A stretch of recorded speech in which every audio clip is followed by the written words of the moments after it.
Hello students, welcome back. We have discussed in chapter number 15 major issues related to IT. So first we have discussed plagiarism. Now second one is individual's right to privacy. What is the right that one should follow to take the information, to store the information or to retrieve the information? So basically, individual's right to privacy here, individual right to privacy in computing and information contains the following issues. The issues like, first of all, to collect the information. Next one is to store the information. And third one is distribute the information. So basically, if we will talk about one example, suppose we are surfing thousands of sites, okay? हम बहुत सी sites को Surf करते हैं. Surf करने के बाद उसमें अपनी if we want to log in then we are giving our personal information, okay, like our mobile number and you can say date of birth, so many personal information they are asking.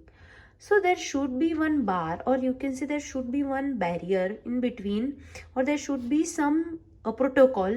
कुछ ऐसा होना चाहिए कि कितने information that site has to ask to user and what are the safeguards, or you can say what is the safety of this users information who are filling their information without any such conditions.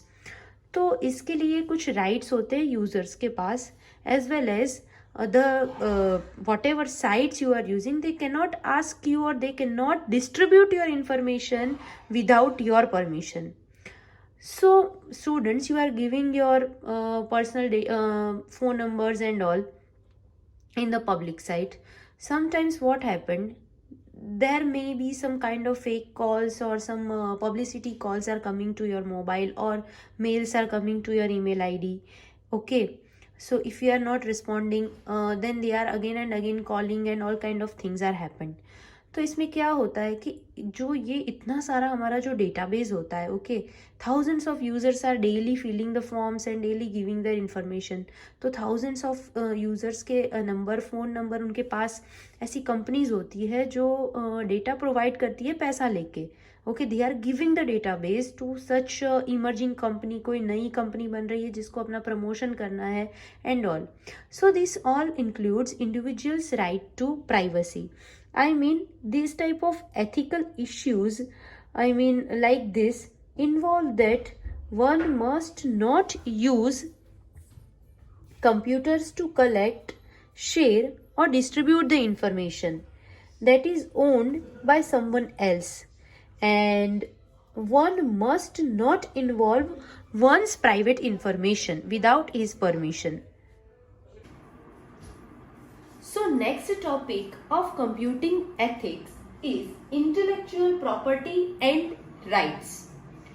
So anything which is created original, okay, by an individual comes under the intellectual property.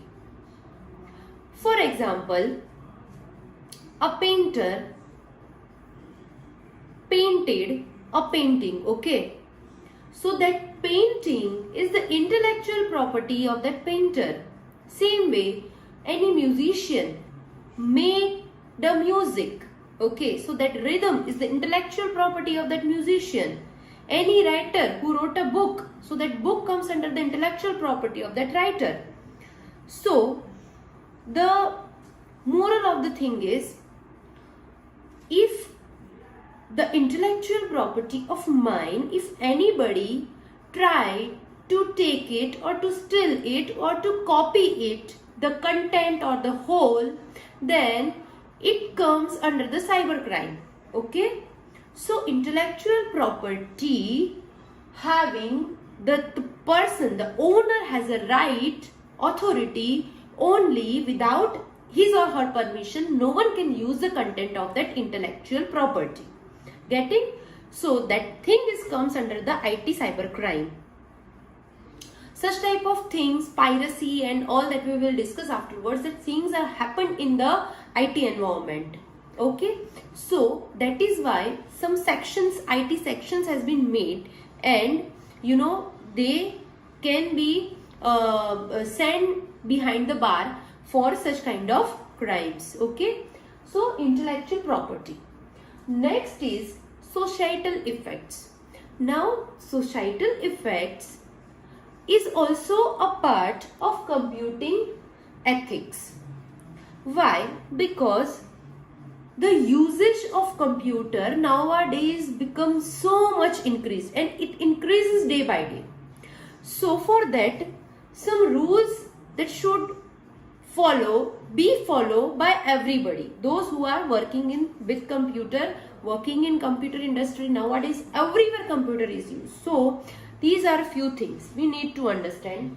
First is, what is the societal effects of computers on environment? So carbon footprint means the amount of carbon dioxide emits by an individual, or you can say by an organization, or by the group of people or group of communities, okay, is called the carbon footprint. So if anybody uses computers continuously 8 hours per day, then it consumes 600 kilowatt of power, and it emits 175 kg of CO2 per year. Okay, yes, one should not have the right to spread rumors, blackmail somebody, or you can say threaten anybody with the help of such computers environment. This also comes under the cybercrime. So these are called the computing ethics.